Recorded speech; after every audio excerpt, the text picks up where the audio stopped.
Ladies and gentlemen, please welcome your host, Kerrigan.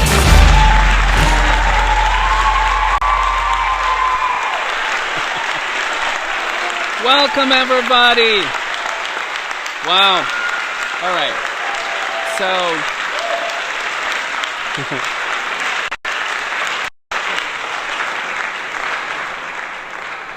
welcome to Witch Talk. My name is Kerrigan, and today is a very, very special day because I have with me a wise woman. Not just a wise woman, but the wise woman. And we're going to talk about infusions, and we're going to talk about herbs, and we're going to talk about medicine and cures and healing. I mean, it's just a whole absolutely fascinating subject that I'm actually very connected with, and it's a pleasure to have this guest here today with us. Now, before we go any further, let me tell you how you can contact us on Witch Talk, and then we'll come back. Okay, here we go. So, you want to know how to keep in touch with everything Witch Talk? Go to www.witchtalkshow.com and follow all the latest news. Listen directly to the show and enjoy it. Don't forget that all episodes of Witch Talk will be available to you on demand on Ustream.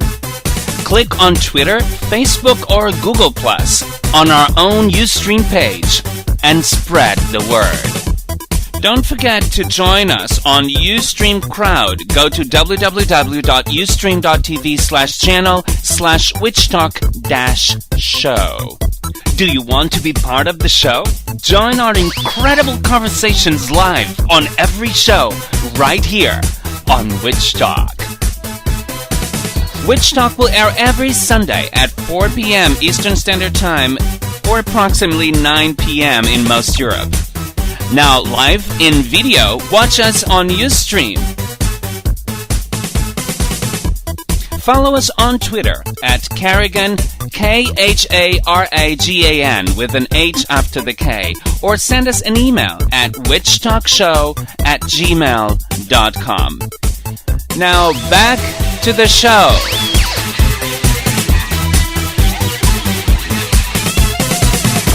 And back to the show it is. Here we are again, and this time we're going to talk about health, and we're going to talk about healing, and we have a wise woman with us.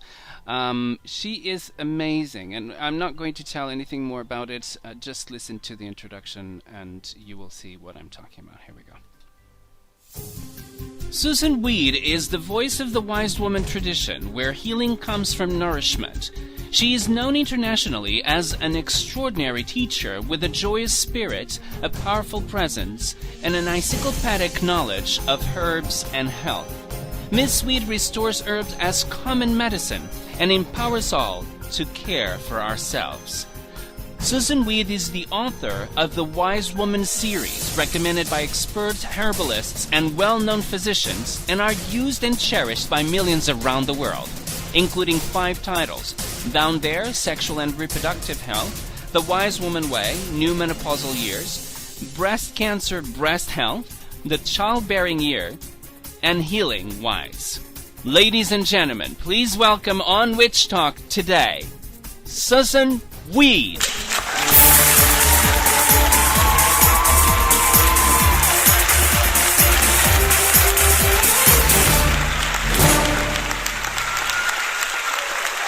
Wow. Welcome, Susan. Welcome. How are you? I'm just fine. Green blessings. I'm so glad to be with you today. Thank you very, very much. It's a pleasure to have you here today. It's absolutely amazing. I just love it. And you know, one of the things that I really like about this, and sometimes people don't really know these things about me because I have my life, right? You don't need to tell everything to people. I'm studying nursing, and this is very interesting for me because it's something that is related with with health, and also I know that you have a lot of MDs and people related with the health profession that it's collaborating with you actually, and they are very you have these things on your books, they do introductions and little blurbs, so it's absolutely fascinating to me. First of all, how are you? I'm doing really, really well. I've just come in. I had to put the goats away early so that I could make this date. But Yes. as you know, I keep a herd of dairy goats, and most days I spend, 4 or 5 hours outside running around with the goats. That's great. That's absolutely great. Now, I know that you're drinking something, right? I am indeed. I have a nice glass of iced nettle infusion here with me. Can you tell us what does that mean? What is that good for? What is that good for? Well, let's start here. Most people, when they're thinking about herbs, are thinking about herbal teas. And I've got no gripe about teas. Herbal teas are wonderful. Mm-hmm. And they're just lovely, but they're not nourishing. Mm-hmm. Mm-hmm. And I have devoted my life to encouraging people to use herbs not as drugs with green coats on, but as high-quality, optimum nutrition. Oh, very interesting perspective. Now So, tell me, so tell me, Susan. toward that end, Yes. I use and recommend infusions. Mm-hmm. Mm-hmm. Absolutely. And Yeah. a tea is a small amount of fresh or dried herb, which can be brewed for a short amount of time, usually not more than 15 minutes. Mm-hmm. Whereas an infusion is a large amount of herb, usually 1 ounce of dried herb, and we only use dried herb in the infusion, brewed for at least 4 hours in 1 quart of boiling water. Wow. Very interesting. Yeah. Sometimes people don't know these things. You know, they're very simple. So let's compare this. Suppose we make a cup of nettle tea with either fresh or dried nettle. We're going to be getting approximately 5 milligrams of calcium in that cup of nettle tea. If we make nettle infusion using 1 full ounce of dried nettle, which is the equivalent of a 1/4 pound of fresh nettle, in a quart of boiling water and let it steep for at least 4 hours, we will get between 200 and 250 milligrams of calcium in 1 cup of nettle infusion. Wow. Very interesting. That's a big difference, isn't it? Absolutely big. So why? And just to continue on. Go ahead. A dropper full of the nettle tincture contains 0 milligrams of calcium, and a capsule of dried nettle contains 0 milligrams of calcium. Interesting, huh? Now tell me, why do we have to? Why the tea if it doesn't really nourish that much? And the infusion that nourishes a lot. So is this because you're just getting a tea to be it's a lesser amount of that calcium, for instance. Teas are for fun. Yeah, that's what I that's what I thought. Teas are fun. Now we don't always make infusions because there are herbs that it's not safe to make infusions of. Yeah. In other words, we don't want an herb that has a strong smell. Yeah. Because that strong smell indicates that there are volatile oils. And volatile oils, when brewed at infusion strength, can actually cause some harm to the kidneys or the liver. So we're not going to make an infusion of, say, lemon balm or lavender or peppermint. We would stick with herbs that don't have a scent, like nettle, oat straw, red clover, comfrey leaf, linden, chickweed, rose hips, hawthorn, mullein. I have 5 herbs that I primarily use as my standard rotation of things. And that's nettle is one of those. And oat straw. Nettle is the energy of the earth, and it gives us solid energy all day long. We wake up refreshed, ready to do what we need to do. We do what we need to do for as long as we need to do it. We go to bed, and we fall asleep immediately. Oh, that's great. That's nettle for you. Fabulous, fabulous energy. And we use oat straw, which is the sexy herb, I call it. It's used as a virility tonic all through Europe, especially in Switzerland. Mm-hmm. And I especially cherish the words of one woman who said, after menopause down there it was very dry, like a desert. She said, think sand dunes and camels. Then, she says, I started drinking oat straw infusion. Well, down there is now an oasis with date palms and dancing girls. Very interesting. Wow. Absolutely amazing. Yes, so. Now, you said that you had more. So these are your just two, or do you have more? That you go. I also use comfrey leaf infusion, and Okay. I always say that comfrey only nourishes and builds the bones, the ligaments, the tendons, the skin, and the mucous surfaces of the respiratory system, the digestive system, and the reproductive system. It also builds short-term memory, but other than that, comfrey does nothing. Oh, that's great. That's great. Yes, Now, it would you do an infusion of comfrey or not, or would you just stick with it? Yes, absolutely. It doesn't have All right. scent. Mm-hmm. Mm-hmm. And I use comfrey leaf. Mm-hmm. And also red clover, which is primarily grown for pregnant and lactating cows. That's how safe it is. Mm. And it is the world's leading cancer preventative and cancer curative herb. Oh, wow. So I drink at least a quart of red clover a week just as a hedge. Especially at the age of 66, I'm getting up into the numbers where cancer becomes a primary killer of older people. At risk. Yeah, absolutely. Yeah. So I'm going to drink my red clover infusion and make sure that any little nascent cancers that might be starting get eliminated before I even visit. Absolutely. Now, tell me, how much do you take and for how long? I mean, do you take it 2 times a day, or how do you do it? Well, let me ask you this. If we were talking about rice and discussing the health benefits of rice, would you ask me how often I took it? No.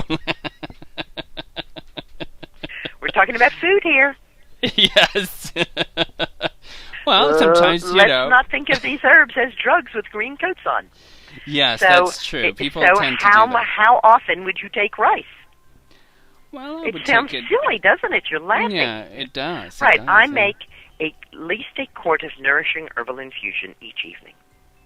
Mhm. And my goal is to drink that in the following day. Mhm. Let me tell you a story. A woman wrote to me and she said, when I was 59, my doctor said that I had severe osteoporosis, and he wanted to put me on drugs immediately. Mhm. Well, I didn't want to go on drugs. She said, and I know better than to take a calcium supplement. And she does know better. As a matter of fact, we find that women who take calcium supplements are twice as likely to break a bone as women who don't take calcium supplements. And that's even if they get twice as much calcium as women who are simply getting it from their food. And she said, I'm a couch potato and you're not going to change it. There's no way that you're going to get me to exercise. And that she told me in her letter that over the next 3 years, she lost about 3 inches in height. And that means her spine was actually having little breaks and compressing down. And her doctor, of course, was kind of freaking out, but she didn't care. She said, I just hemmed up my skirts and my pants, and it was okay. What she did have a problem with was that she felt so tired. And she asked her daughter, who had just graduated from my Live Out apprenticeship program, what she could use to have more energy. Now, you know the answer to this already, don't you? Yes. Which is the very herb that I'm drinking, stinging nettle.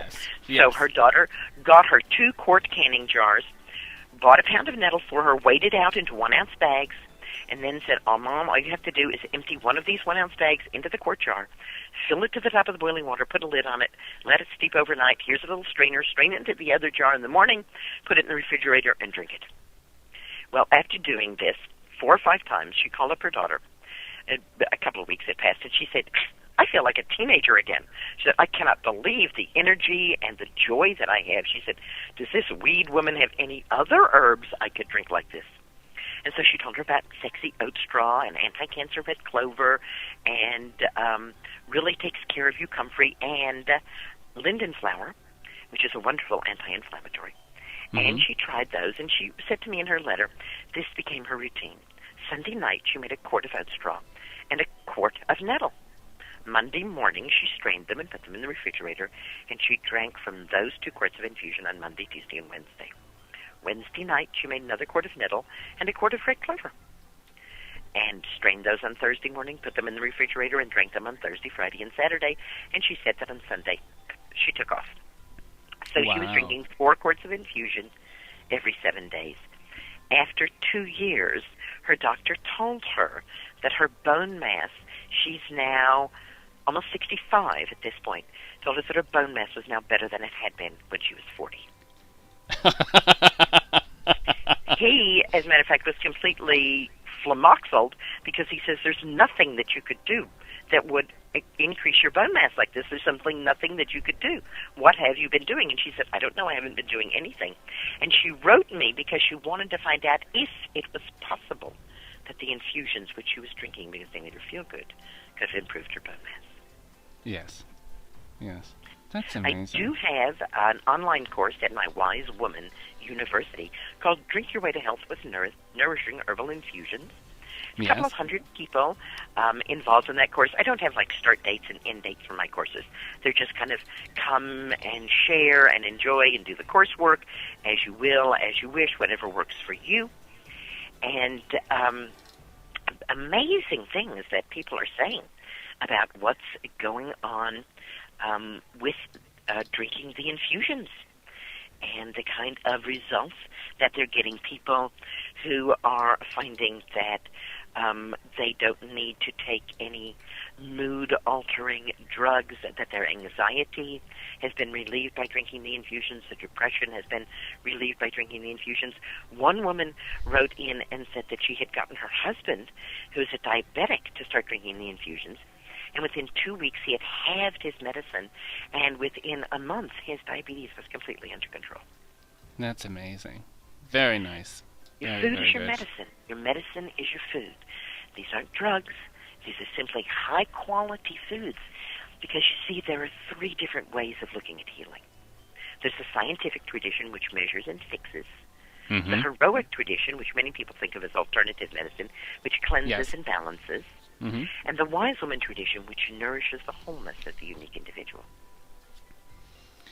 You know, when I heard you actually have on Healing Wise, you have a whole chart in the beginning of the book, and it's it's very it's amazing because it really symbolizes everything and summarizes everything with respect to scientific tradition, the heroic tradition, which is again that alternative medicine as they call it, and the Wise Woman tradition. And the differences. What are the symbols, the time span, the overall vision? I mean, how do these treat, cure, or see cure, and all of that? And it's when I actually read the Wise Woman part, it sounded to me like what we and the old nurses are told to do. And it's very, it's very, very close. Compassionate, self-loving. When we talk about the healer as, and the healer as they are teaching me, it's a compassionate, self-loving one. Yes. And you have to have it. I mean, you can know all the drugs in the world, all the systems in and out, all the side effects, all of the diseases in and out, that's fine. But if you're not compassionate, and if you're not loving, you can't cure. You can't be, I know that you're going to say to me, well, we do not cure in the Wise Woman tradition.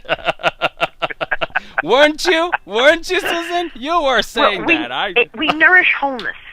Yes. And because, like, as you said, you're a nurse. You're working with people who have ongoing chronic problems. Yes. For instance, one of my best friends, a woman that I've known for 30 years, has multiple sclerosis, and she's had it for 25 years. Yes. Mm-hmm. I'm not going to cure her multiple sclerosis. Yes. Modern medicine is not going to cure her multiple sclerosis. No. But I can nourish her wholeness. Yes. Now, I want you to know that she has refused all modern drugs. She uses no drugs of any kind. And she has no lesions in her brain. That's amazing. It is quite amazing. It is quite amazing, yeah. Yeah. And I would like to Absolutely. say she drinks nourishing herbal infusions, but she doesn't. She doesn't take that good care of herself. But I do bring her over to my house and feed her a really good meal, including a glass of nourishing herbal infusion once a week. Oh, that's good. That's very good. Yeah. Very good. So, because I really believe that when we have everything we need, that we can create Heal ourselves. ourselves Yes. to the perfection that we are. I'm sure you've seen a hologram, yes? Absolutely, yes. And a hologram is a special kind of picture that's made by two lasers. Now, the Yes. unique thing about a hologram is if you take a hologram, say we have an 8 by 10 hologram, and we cut it in half, Mm-hmm. and we have two 8 by 5 holograms. Yes. Is each one half the hologram? No, it's half in size, but each one has the entire image on it, but it's lost a little definition, it's a little fuzzier. Mm-hmm.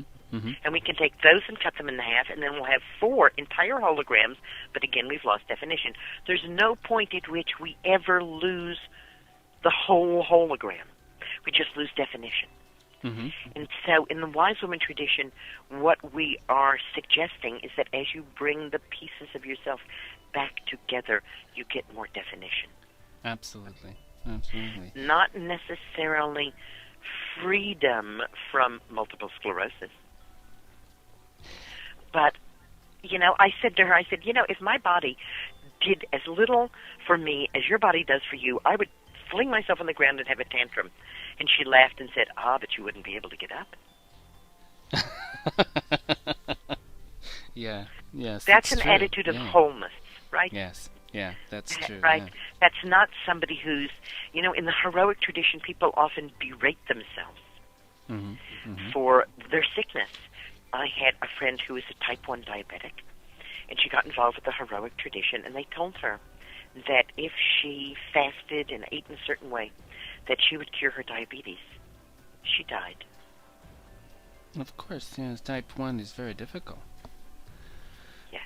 Very difficult. I mean, it's we're not talking about type 2. Yeah, well, but tell me, Susan, you've been working for so many years in this field, and developing this wonderful work with people, and I know that you have not only this nourishing and not only this support of your own body and nourishing it and all of that, but what do you find? I mean, it's pretty obvious here on this table, but what do you find that it's not wrong? I would not say wrong, but what would you modify in the scientific tradition to kind of tweak it a little bit towards what would be the Wise Woman tradition? So what do you think that we could do in the scientific tradition to tweak it a little bit more? Well, first of all, let me say that I value and respect the scientific tradition. And when I get in an airplane, I sure hope that the scientific tradition is there with me. I don't want Kool-Aid put in the gas tank. I want the correct octane of fuel put in there. I don't want the gauges to say, it's your lucky day, you won a pink balloon today. I want the gauges to accurately tell the pilot exactly where they are. And I would not want the Wise Woman tradition in the cockpit. Yes. The scientific tradition does what the scientific tradition can do, and it does it very, very well indeed. And I'm so happy that I have the scientific tradition in my life. Yes. That said, I think what you're getting at, and I think that we all know, that the scientific tradition of healing focuses on the use of drugs and interventions, let's call them, rather than surgery, because it's a little more than surgery. Yes. And those things kill people. Yes. I mean, the fourth leading cause of death in the United States is side effects from properly prescribed drugs. Yes. Yeah. So, we're talking more deaths than traffic accidents here. Yeah. And I think I read one article that said the number of people who die from prescribed drugs would be the equivalent of 4 jumbo jets crashing every day. Isn't that amazing? That's amazing. It's really, it's alarming. It's alarming. It's very alarming. It's alarming. We're not even getting into antibiotic-resistant infections that you get around, the hospitals and so on. Absolutely. So let me go back a little bit historically here. When I first started studying herbal medicine, it was kind of an us versus them thing. And I actually saw people I was studying with turn people away because they had gone for help to the scientific tradition. For instance, I heard somebody say, well, I can't treat you for cancer because you've already done chemotherapy and now your immune system is ruined. Oh, yeah. And I was appalled at this. And I thought, we're talking about compassion. That's not very compassionate now, is it, to say there's nothing we can do, you've now ruined your body. And I didn't like this us versus them kind of thing. I didn't feel that I was against anybody. I think that all healers are doing their best with the tools they have and the information they have. Yeah. And so I coined a word, and that word was complementary, that I was involving myself in complementary medicine. And complementary has had a good long run. Even the National Institutes of Health talks about complementary and alternative medicine these days. But over the past 5 or 6 years, that word is gradually being replaced by a word that's even better, and that's integrative. What we're looking at here is integrative medicine. So just to tell a little story about this, I had a hernia. And I had this hernia for, I don't know, it was a hernia down in my groin, 15, 16 years. And then one day I felt like, it just gave a little bit more, and now I really do need the surgery. Yeah. And I went to Childbearing Clinic up in Toronto, which does only hernia surgery so that I wouldn't be in a hospital with sick people. And I told people that I was doing this, and I asked them to support me in that. And I woke up the morning of the surgery surrounded by love. I felt so good. I felt like they needed to tie me down, like I was floating off. They came by with the tranquilizer, and I grinned at them and said, I don't need any tranquilizers, thank you very much. All right. And there was, when we were then in the, I'll skip over some stuff, and then we were in kind of the waiting area while they're doing the surgeries, and there was a young man there who'd torn a hernia playing basketball. He was about 16, 17 years old, and he was so nervous, and they'd given him tranquilizers twice. And they didn't want to give him any more. And they were looking around, and finally they brought him over, and they sat him down next to me, and they said, is it okay if we put him right next to you? And I said, you bet. And the calmness and joy coming off of me calmed him down. Wow. Now, we're not replacing the surgery. I'm there for the surgery, right? Yes. I'm there for the scientific surgery. Thank you. I want a sterile field. I want them to do what they know how to do and to do it up really good. However, the very next morning, the nurse came and woke me up at 6 a.m., and I said, 6 a.m., this is crazy. I'm not getting up. Breakfast isn't even till 7:30. She says, somebody has to be woken up first. I got up, I got dressed, I went to the desk, I said, I'm leaving, goodbye. They said, what? I said, you do great surgery, but you know nothing about healing. I'm leaving, goodbye. Did they say anything after that? No. They said, well, you're on your own, da-da-da-da-da. What if the stitches tear out, and da-da-da-da-da. And I said, you know what? Sleep is one of the most important things for healing, and I'm not going to get any here. I'm going to a friend's house. I'll be right here in town. When do you want me to come back to take the stitches out? Yes. And I went to the friend's house where I got nourishing food, which, believe me, I wasn't getting at the clinic, where I got to sleep as much as I wanted, which I wasn't getting at the clinic, and where I had both a massage and somebody come and do a Reiki session with me. Oh, great. That's good. Because you know what? My body was really mad at me. It said, if I can paraphrase, you let people cut us with knives! What were you thinking? Well, sometimes it's needed. It really is. That's what I said. I said, I totally understand. I'll make it up to you. Yes, absolutely. Absolutely. But that's integrative medicine now, isn't it? I had homeopathic remedies right there by my bedside. Mm-hmm. Mm-hmm. And I knew what I needed to heal, and I knew I wasn't going to get it there. So that's integrative medicine. Absolutely. I didn't say, I'm going to go heal my hernia by thinking good thoughts. No. That's not going to happen. Now, when when you look in my books, Go ahead. you'll Sorry. find integrative medicine in each one of my books because I work with the 6 steps of healing. Yes. Or also known as the 7 medicines: Serenity medicine, story medicine, mind medicine, lifestyle medicine, alternative medicine, pharmaceutical medicine, and high-tech medicine. Mm-hmm. And all 7 medicines are covered each time my books talk about a particular problem. So my new book down there, Sexual and Reproductive Health for Men and Women, The Wise Woman Way, if you're going to look in there for, whoa, I have an enlarged prostate, or I got a high PSA count here, what should I do? You're going to find all 7 of those things listed so that you will know that although they make it sound like really safe and simple to get a prostate biopsy, it's not. We're talking about an organ the size of a walnut. They're taking 7 to 10 samples out of there. And I personally was shocked at the number of men that I've met who now have erection difficulties and urinary difficulties because of a, quote, harmless biopsy of the prostate. Oh, absolutely. Yeah, absolutely.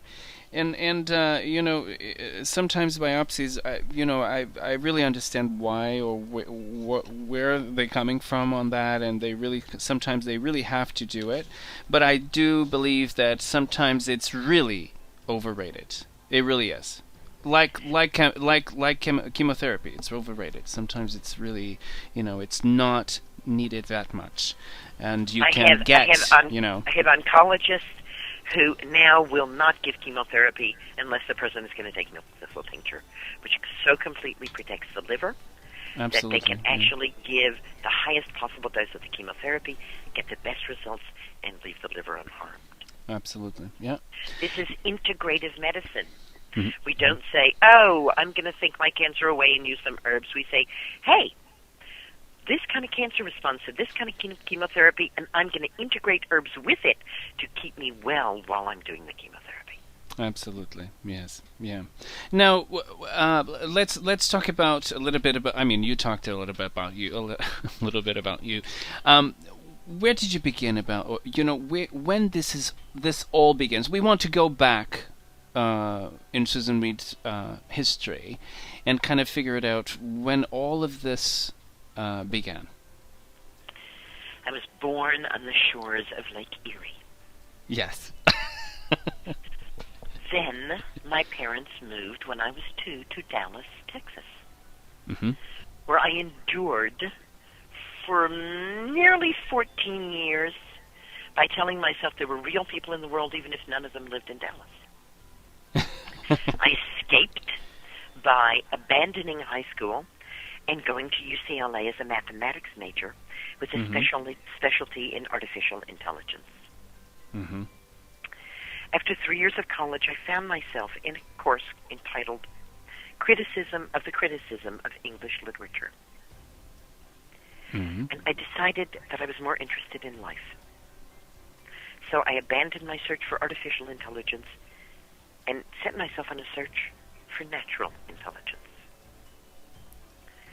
So, since the age of 19, the earth has been my primary teacher. Mm-hmm. Now, where I lived in Dallas, and you can tell I was not happy in Dallas, there was a couple of acres between me and the railroad tracks, and then on the other side of the railroad tracks, the Dallas Zoo, so that I actually went to sleep at night with the calls of lions and tigers and elephants and gorillas.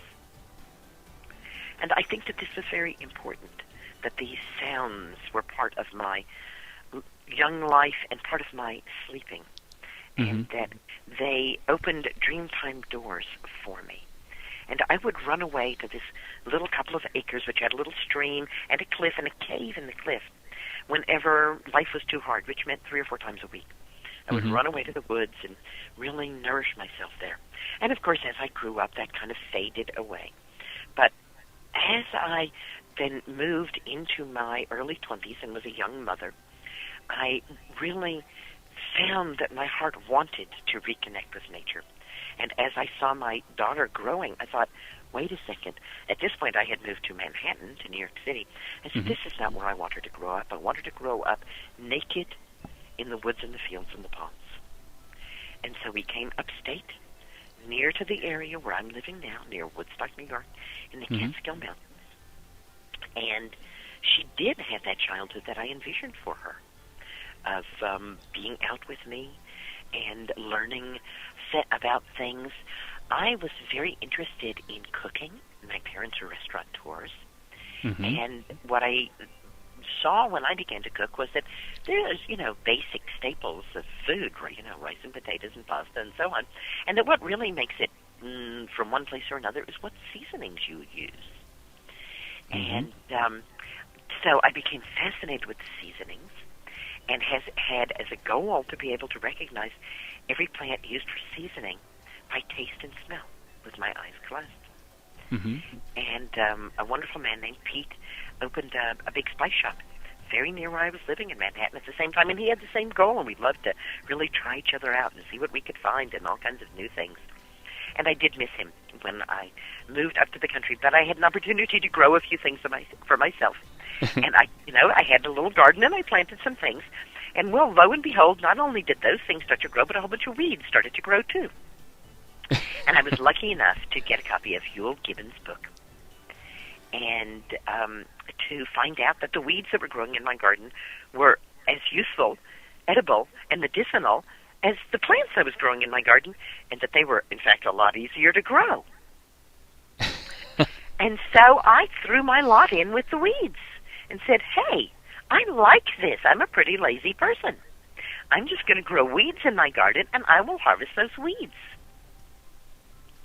And I've already, from my March gardens here in the Catskills, harvested greens for cooking, harvested greens for making salads. We're bringing in weeds from the garden on a daily basis now to feed ourselves. Wow, that's amazing. Very, very. Is that where, obviously it is, where the name weed comes from? My grandfather left Russia because he was Jewish and did not want to be killed. Of course. And the family story is that when he came into Ellis Island, the immigration officials could not read the Cyrillic alphabet, Russian writing, and so they gave him a name from a book, which was Shaft. And, of course, children made fun of me for being called Susan Shaft, but I did like having my initials be SS. And while I didn't only date boys whose names started with S, I did marry one. As a matter of fact, he was an SS himself. His name was Southworth Swede. When Southworth Swede and Susan Swede separated, and it was a very amicable separation, I said to him, I need to spend some time, 1 to 3 days of the week alone. And he looked at me and said, who will cook for me? Who will clean up after me? And I said, maybe you'll have to learn to do those things yourself. And he said, that's what a wife is for. I said, oh, I resign. I hereby resign as the wife. He said, I'll call the lawyer, no problem. So it was exactly that easy. And we continue to live in a tiny town of less than 100 people, where you just went to the post office and the postmistress gave you your mail. And so one morning, Dot said to me, when the mail comes to Southworth Swede, I give it to him. When it comes to Susan Swede, I give it to you. When it comes to S. Swede, I don't know who to give it to. Make my life happy. Change your name again. So I moved to S from Swede, one stop over, and became Susan S. Weed. Yes, yeah. That's very interesting. Very interesting. I just love,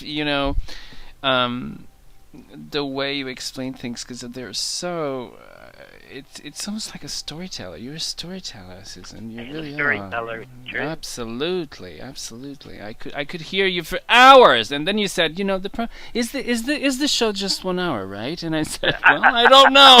I don't know about that. Now let's talk a little bit. We learn by story. And that's true. That's absolutely true. That's why I was an actor at some point. It was because my fascination with stories and how they actually transform people's lives, and it's absolutely amazing. Because our lives are stories. Absolutely. And remember, that's one of the medicines. Story medicine is a medicine. Yes, absolutely. Now, So what would you think that if you would integrate something, or if you would modify, if you had the power to modify something in the medical profession with the medical professionals themselves, what would it be? Exactly what I am doing. I do have that power. I am engaged in putting forth integrative medicine as the medicine of the future. So you're teaching them, right? I work with oncologists. I work with MDs.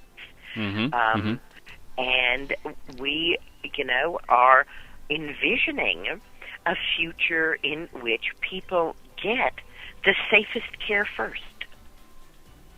Very good. Let's say somebody comes to you just for a checkup and their blood pressure is 190 over 120. That's really high. Yes. We're looking at somebody who could stroke at any second now. So yes. The scientific tradition would say take this drug or 2 or 3. But integrative medicine would say meditate. Because a meditation practice engaged in on a daily basis will lower blood pressure as much and as fast as drugs. That's amazing. With no side effects. Yes, now, of course. It does not work for everyone, and not everyone is actually capable of doing a daily meditation practice. That's but at true least too. we should start there and let them know and give them a couple of weeks to see if they can establish a daily meditation practice. Yes. And give them support and help for that. Absolutely. So that's Serenity medicine. We do Serenity medicine first. Because even if Serenity medicine doesn't cure the problem, it puts the person in a better place for curing the problem. Yeah. Then we might say mind medicine. That's homeopathic remedies, that's imaging, that's affirmations, a whole bunch of different things. I often say that mind medicine is as wide and as tall as the human imagination. Absolutely. So we have, Bach flower essences and gemstone elixirs and Reiki and all kinds of things here. Yeah. And I often find that people who have high blood pressure are people who are holding grudges. Yeah. They have a pot of resentment boiling in their heart. Absolutely. Yeah. And if I can work with them to encourage them to open the wings of their heart and to let that resentment be moved into a different place, or perhaps even be let go of, then again, without causing harm, I can help to lower the blood pressure here. Again, not every aspect of mind medicine or energy medicine works for every person. No, people who, let's call them disbelievers, call it placebo medicine. And you know what? Yes. I have no problem with calling it placebo medicine, because we know that placebos work, 40 to 60% of the time? Yes, it's true. If I can get somebody better 40 to 60% of the time without hurting them, I'm going to try it. Yes, absolutely. I'm going to try it before I go to drugs. Absolutely. I have to tell you a story that happens with me. I'm very good with people. I think that I do. I came from the theater, so basically, what I was good at was to communicate with people, basically. And so people normally like me a lot. It's very rare when someone doesn't really like me, and if they don't really like me, I normally don't like them also. But it's very, very rare. Yes. But I was in a hospital. I was doing a rotation of medical surgical nursing, and I had this patient in a room, and rooms normally have two, if it is just a normal room of hospital, has 2 beds in it. So my patient was on the side of the window, and there's this lady, tiny lady, in the first, near the door.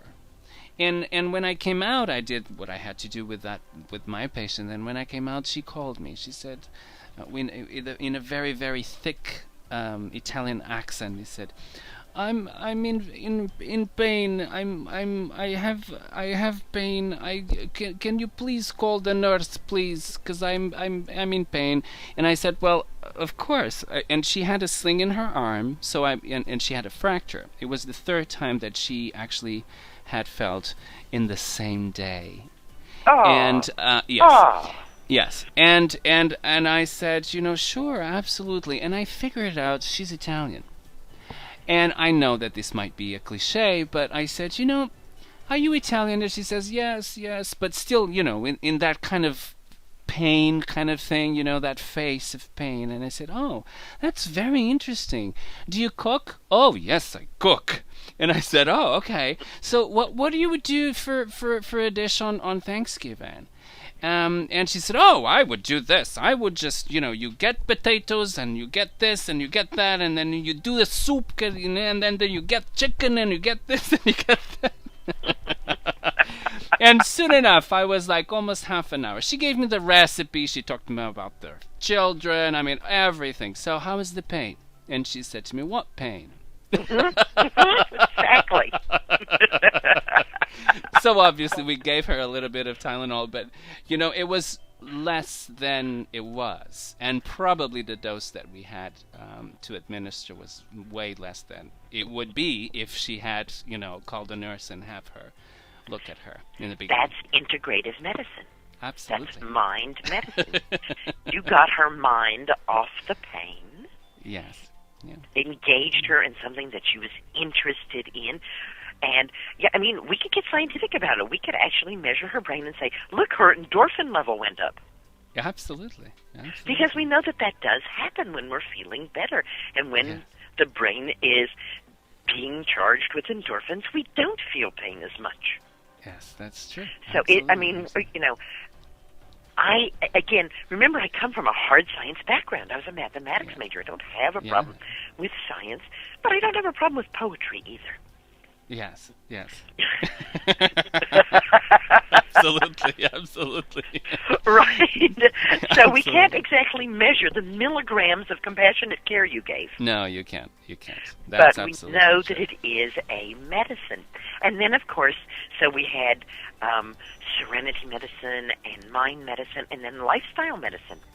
Yes. And many people, if encouraged, will exercise a little bit more and eat a little bit better. And almost everybody will drink nourishing herbal infusions. And one of the things I like about the nourishing herbal infusions is you don't have to change your diet. Absolutely. You just eat whatever it is you're eating and do whatever it is you're doing, and you start drinking these nourishing herbal infusions. And they actually change how you perceive the flavors of foods so that junk food tastes like junk.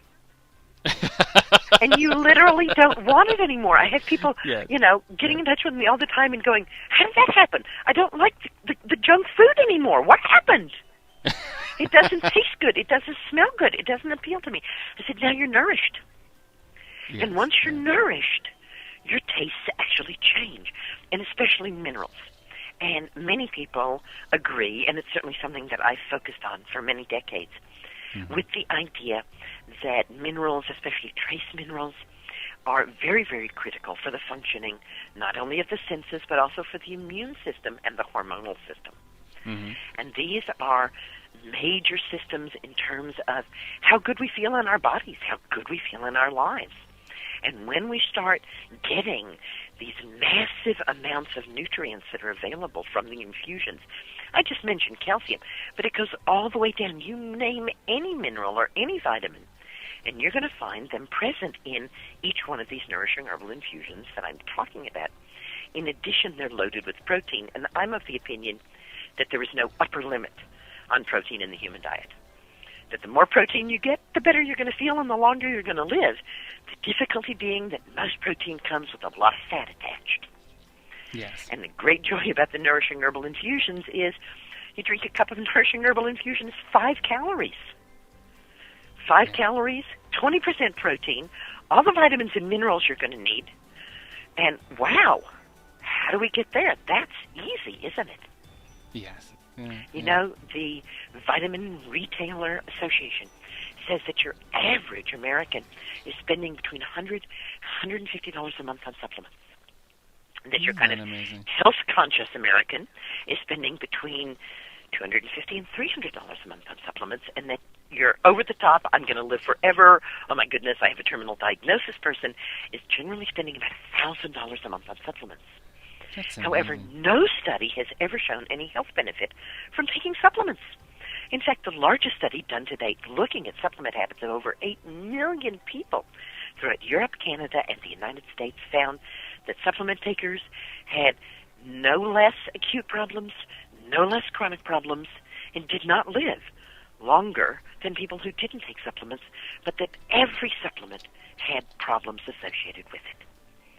So what I suggest is that people throw out their supplements, or if you're in a slightly vindictive mood, wrap them up and give them to someone you don't like very much. And you can get that, work that a little bit out of your system. They were saying, yeah, I will make you a present of my supplements, and instead drink nourishing herbal infusions. If you use an ounce of herb a day, and you buy your herb by the pound, you will spend less than $1 a day. 1 pound of certified organic stinging nettle leaf costs right now wholesale $10. That's 16 quarts. That's less than $1 a day, about $25 a month. My only question to you is, what are you going to do with the money you save? It's amazing. It's amazing, and it's about consciousness and do things wisely. Wise woman. Ladies and gentlemen, Susun Weed with us. Absolutely amazing conversation about health and how can you be totally nourished and feel well and wonderful and be healthy. Now, one of the books that I have here with you, it's Healing Wise. And I'm going to put the cover right here. Healing Wise, and it's an amazing book. First of all, one of the things that I like, it's the table. I said that to you before, but one of the things that I really like about this is it's the green allies and deep roots, and you kind of like go, and you kind of each one of them, you kind of like you give them a little bit of it's so interesting. It's, Dedalian, for instance, is Dr. Dent de Leon, s'il vous plaît. Dr. Dent de Leon, he's male, he's ladies. Dr. Dent de Leon, he's good for the breath. It's and amazing. Maybe he has an affair with Burdock the biker babe. It's amazing. So you do have on part 2 of this book, the first part is Traditions of Healing. And then you go and you kind of like explain everything. And then part 2, it's the green allies and deep roots, and you kind of go through some of them. And it's absolutely amazing. And seaweeds, for instance, the salt of life. And you go and you explain everything and how it's just a very, very informative book. I mean, your books, all of them are very informative. I really think that my favorite one is the, and I have to say this, it's the down there. But I can't put down the Childbearing Year.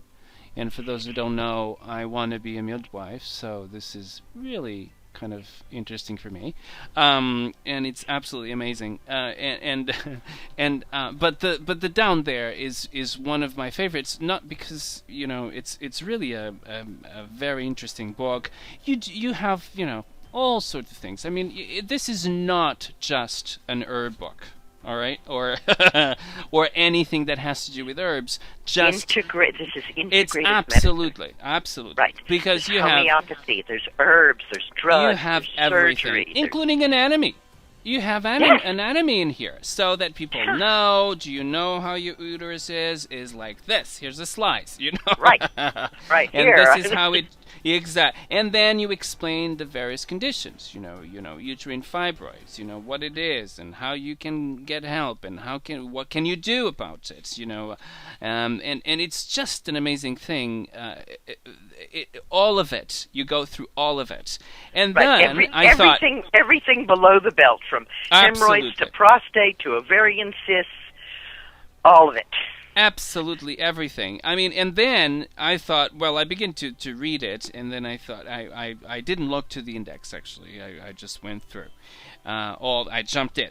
And I thought, okay, this is all about women and the reproductive system of women. How interesting. And then I came to something like the penis, and I said, okay.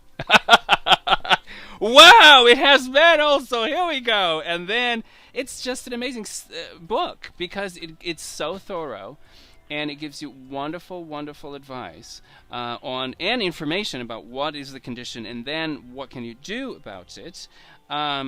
It's amazing, amazing, amazing. Did you collaborate with anybody with this? Because sometimes people do, or was this just research from years and years and years and years and years of practice? My intention has always been to write 10 books. And so Yes. I have active, ongoing files with information for each one of those books. Yes. And as you can tell, I have been keeping down their files for over 25 years. I can tell that. And Yeah. as a matter of fact, I hired a whole separate person just to go through. I mean, there's like 50 pages of footnotes in this book. Oh, yes, yes, And, yes. and as I mentioned, I said, these are just the ones I found worthy of mention. For everyone that I've mentioned, I read 5 to 10. So there's a huge amount of information there. Yes. And I would say that I collaborated with a great many people. And I do that always with my books. So I took the section on, say, ovarian cysts, and I sent that to women who are dealing with ovarian cysts. So that they could say, yeah, well, this sounds good on paper, but it doesn't work. Or, have you thought about trying this? Or, this one really is effective.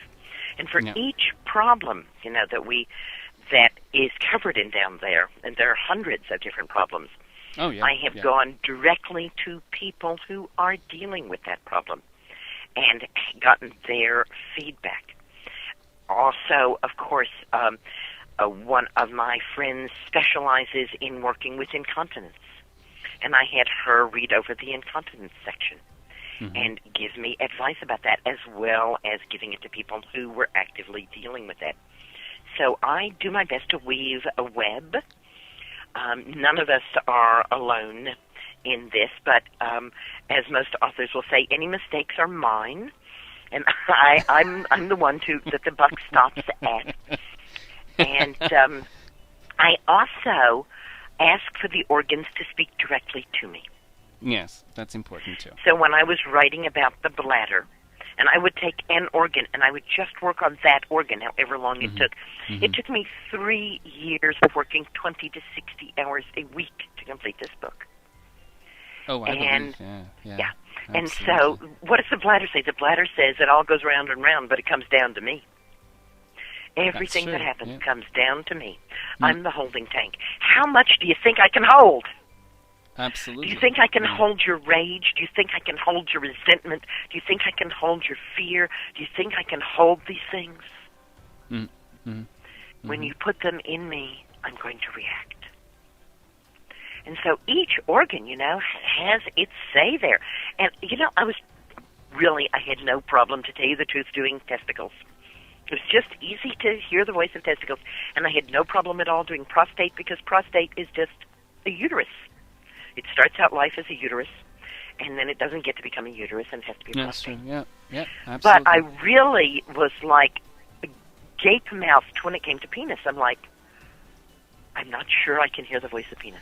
I'm just not sure I can do this. And I really, struggled with it, wrestled with it, and finally I said, okay, I'm going to ask for a dream. And I woke up the next morning with these words in my head. Man is a tool maker. I am his tool. Man is a thinker. I am his thought. And then he came to you. And that was my open door. That was your, yes. To the voice of penis. It's Penis amazing. said to me, I am man's tool. I am man's thought. Take it from there. And I was, in fact, able to do that. That's great. That's amazing. Now, let me go through the index, Susan, because I think that it's very important for people to know. First of all, how long this is and how detailed this is. Detail is one of the things that on this book is not overlooked at all. It's absolutely amazing. You begin on part 1 and said for everyone, and this is male and female. It's everyone. It's the pelvic floor. All right. I'm just going to do the biggest parts. Then you go to the bladder. And then you go trauma down there, and then you have speciality for women. So we're talking about women reproductory, and not only reproductory, but woman reproductory. We have vulva, clitoris, vagina, cervix, uterus, and ovaries. And then you go to men, the penis, here we go, the testes, and the prostate. And then you have the herbal pharmacy. You have a glossary in it. And then you have the bibliography, because if you want to really know, a little bit more, it's just an amazing book. And all of these sections, it's heavily detailed. You have any kind of condition that relates to these parts, and it's absolutely amazing. You have, for instance, I'm going to talk about the penis. I'm sorry, I'm I have to totally talk about understand. the penis. All right. Well, so, after the penis talks to us, there's a quote I have from a man that says, "The penis, a notorious organ that no one trusts." Now, the penis. Healthy penis. We all want to have a healthy penis. Right. Penile distress. And then you have penile distress. A word about condoms, redness, irritation, STDs, circumcision. It's one of the things that, I'm now doing a rotation of maternity, and some parents really ask for circumcisions, either for religious, reasons or whatever. But, there's no medical reason that is connected with circumcision. No medical reason at all. No medical reason in terms of the men, but there are medical reasons in terms of women. Oh, yeah. But there's no medical reason for The that. passage of sexually transmitted diseases, especially HIV, is more than halved in circumcised men. Really? Yeah. Wow, that's amazing. I didn't know that. And that's one of the reasons why circumcision is one of the most commonly done surgeries in Africa now among adult men. Yeah, absolutely. Because it really slashes the woman's risk of infection. There were a couple of things in this book that I did not want to write about. I didn't want to write about trauma. I didn't want to write about circumcision. I didn't want to write about genital mutilation. And I was contacted by people who are of a different gender mentally than their body is physically. And they said that I should not say his penis or her uterus. Oh, very interesting perspective, yeah. But I gotta admit that I kept her uterus in his penis. It was just too awkward to try to do anything else. Yes. And one of the reasons that I did not want to write about circumcision is because I'm for it. Yeah. Oh, you are? I am for circumcision. You bet I am. Yes, can you defend it for me? I mean, I understand Africa, but can you defend it to me in the Western world? Can you tell me why? Well, the average duration of penetrative intercourse is about 1.3 minutes. And what most men said to me was, when the foreskin is removed, the penis is not as sensitive. And I said, does that mean we'll get 3 minutes out of it? I'm for it.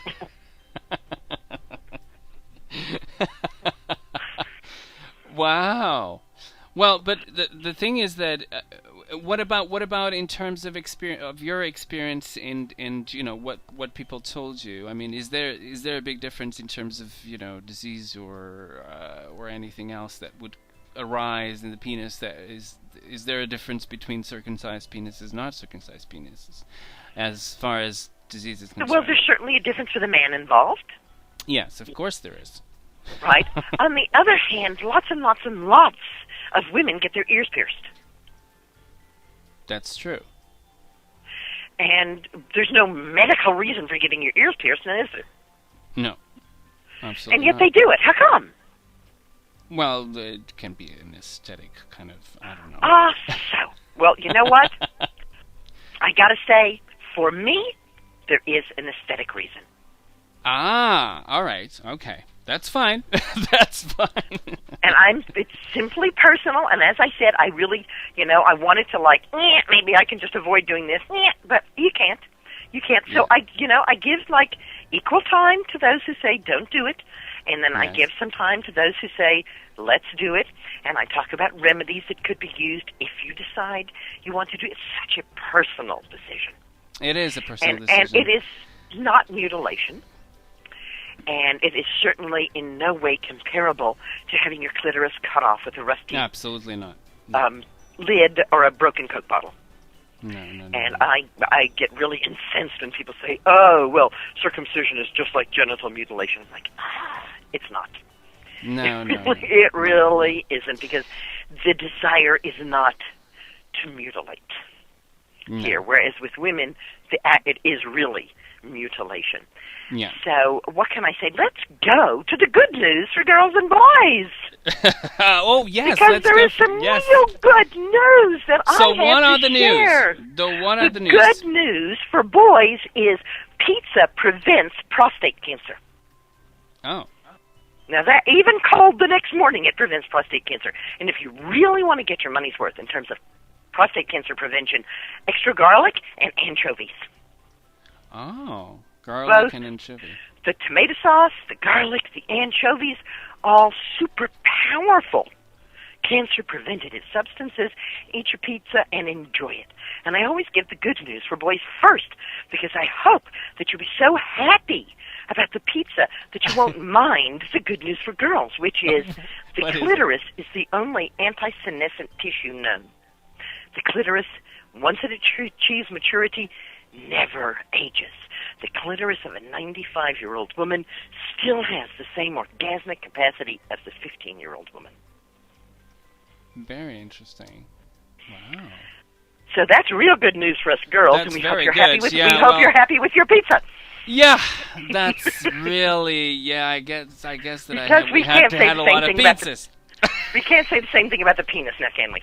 No, we can't. No. It's kind of, in its prime before the age of 20, and then, as men have said, it's kind of downhill from there.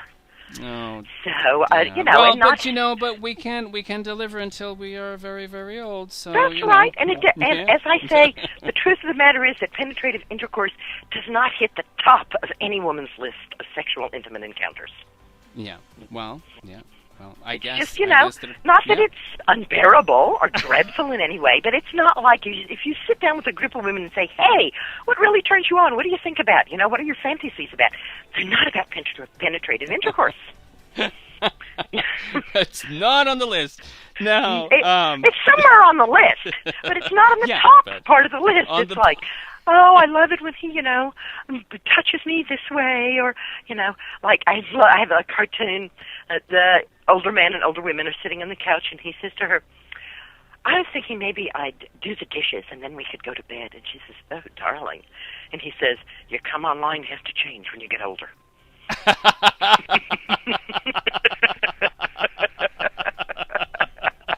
Oh, my God. Well, Childbearing Year is another book that you have put out, and it's absolutely amazing also and I really do recommend this to moms, because it's, it really goes through everything before and after and during. So, and it's absolutely amazing, and it does have a section that I really, really love, Susan. Let me just say this to you. Your infant, which is very, very good. Normally, these kinds of books don't, other books will not really focus on the infant as well if they're talking about childbearing. It's just the process of the childbearing, and then they just forget about the child. And there are books that are focused only on the child. But you did include everything in here: before, during, childbirth, after, your infant, and then you have a section on herbal pharmacy, which is absolutely amazing. Now, why did you read that? Why did you write this book? Was there a necessity for the? I'm sure there was, but actually, this book arose from workshops that I was giving nationwide for a midwifery, a nationwide midwifery group. This was before MANA, Midwives Association of North America. Yeah. This was quite some time ago. Yeah. And I had materials that I, handouts and that I passed out at my classes. And as, the years went on and I'm teaching this, it's getting more and more unwieldy with all these handouts. And finally I said, I think that we need a book here, gang. It's really, really what we need. And it was my first book. I was really surprised when it came out at how skinny it was. I thought, oh my goodness, what a little baby it is. But as you can see, well, I've certainly changed that with down there. We got a big fat baby there. So, but Yeah. it's nice that it is little. There's something about your first work that always just has such a sweetness to it, and for your heart and for everybody else's hearts as well. And is the Childbearing Year, which to my mind is the 2 months before pregnancy, the 9 months of pregnancy, and then the 2 months after pregnancy. And not just for taking care of the infant, but for taking care of the mom postpartum as well.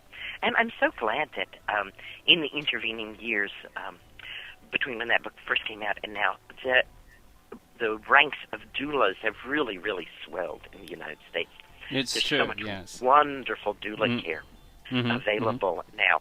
My sister did practice as a midwife for a great many years, and she was also the Northeast Regional Representative for the Midwives Association of North America, which is usually called MANA. And so I had some really good information there. I've been present at about half a dozen human births. And, of course, I do keep a herd of dairy goats, so I'm actually, midwifing, Yes. although I rarely have to do anything at all except bring them some molasses water after they're done and just make sure everything's okay. I do pretty hands-off helping with the goats. They're pretty good on their own. Although last spring I had a baby goat who mistakenly got pregnant, and her kid was almost as big as she was. I literally had to pull the kid out of her, and I mean pull with all of my strength. I thought I was going to break one of their backs. The kid was a large, well-formed kid of over 9 pounds. Wow. And she would not thrive. Yes. She wouldn't nurse. She wouldn't do anything. One of my other goats had triplets. And Wow. The trip, the third one, was a tiny little goat, barely 5 pounds, rejected by his mama. And he's like, give me a chance, you'll see, I'll do it, just give me a chance. And I did, and every time I would milk another goat, I would just slip him in there and let him suck off that other goat where they weren't noticing what was going on. And he just was a really thriving kid. And I often say to people, you can't take this personally. You can't say, oh, I did something wrong. You just open your heart up to what happens in life and ease yourself off of your feeling that you need to be in control of it all. Do your best and see what happens out there, because, as we said before, it is a story, isn't it? Absolutely, absolutely. Now, one of the things that they say, I don't remember, there is one thing that they talked about. I went into this class of lactation, and it's absolutely amazing. They do still use some the tea bags or all of these things that you would think, well, normal, medicine or what we call the scientific tradition still uses. And sometimes, they don't really know how it works, but it works. And they're still saying, well, it works, so we're not sure how, but it does work. It does work. And she says, if you do have this, just apply it. Apply it. And I'm telling you this because there is something that she said about sometimes the breast gets so hard and the milk is not coming out. And there's nothing that you can do. I mean, there's, it's really, really uncomfortable. It hurts. I mean, it's just a horrible thing. And she said that, there's the person or the woman that actually is in front of all of the, she teaches the doctors how to, breastfeeding and all of that. The obstetrics doctors, and she writes the books for them to study on. So, and this woman says, just apply, apply tea bags, or apply, all of those things that you wouldn't think that this woman would, that normally MD kind of books would say, but they do say it. And even they do better, say it. Even better, run a sink full of hot water in the bathroom, lean over it, and put both breasts in the hot water. This will relieve engorgement generally within 5 seconds. Isn't that amazing? I mean, hot tea bag's great, but you can get even better. And the seeds, fenugreek seed, fennel seed, aniseed, caraway seed. It's amazing. A tea made of these seeds is a wonderful aid for improving the quantity and quality of breast milk and calming the mom and seeing to it that baby doesn't have colic. Isn't that amazing? It's just an amazing thing. And they're so easy to use. I had a friend, still alive, who was diagnosed 2 years ago with terminal cancer, and basically sent home to die in hospice care. And hospice came in, and I was fortunate enough to be able to go there and be with this dear friend who I've known for so long. And hospice said to me, well, what do you want? I said, I want you to start giving him morphine until he has a smile on his face. And they, started giving him morphine, and I said, more. And every time they would go to dose him, I'd say, more, look at him, he's unhappy, let's get him happy. And, of course, he had some gut reaction to that. Yes. And I just went out to the supermarket and got a bottle of caraway seed, put a teaspoon of caraway seed in a cup, poured boiling water over it, and they'd give him his dose of morphine. I'd make the caraway seed. By the time it was cooled down enough to drink, he would drink it. His gut stopped reacting to the morphine. We were able to get the level high enough for him to actually smile, because I don't believe a body that's in pain can heal. No, it doesn't. Elizabeth Kubler-Ross is one of my mentors, and she, of course, was the person who created the end-of-life care so that the person can choose how much morphine they want, which is now standard. Yes, it is. Before that, people were being denied morphine at the end of life, and she's like, this is crazy. What, are you afraid they're going to get addicted? And I will say, 2 years later, my friend is angry at me. He says, I'm addicted to morphine now. I said to him, yeah, and you're 88 years old, and you're going to be addicted to morphine for the rest of your life. And guess what? You got a prescription for it, so just go fill your prescription. And last time I was down visiting him, he said, well, I'm not going to, it kind of clouds my mind. I'm not going to take any today. And the days he doesn't take it, he slept all day long. He slept for 20 hours. I said, would you take your morphine so we can have some fun here? God. Yeah. No, like, okay, true. I'm here to visit, and you're sleeping 24 out of 24 hours. It's not fun. Take some morphine. Let's go. Let's get in the swimming pool. Come on. Now let's talk a little bit more about spiritual, involvement. When we talk about health and we talk about all of these things, I mean, how important is spirituality here in the healing process?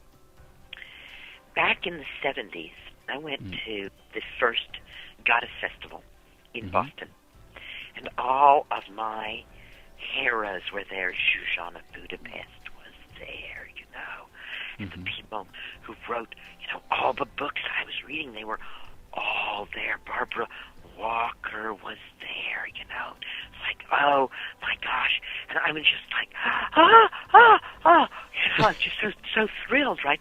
And then I started looking at them, and they were eating donuts and drinking coffee. And I what said, a sight, huh? I said, hi, health is important in spirituality. And they said, no, it's not.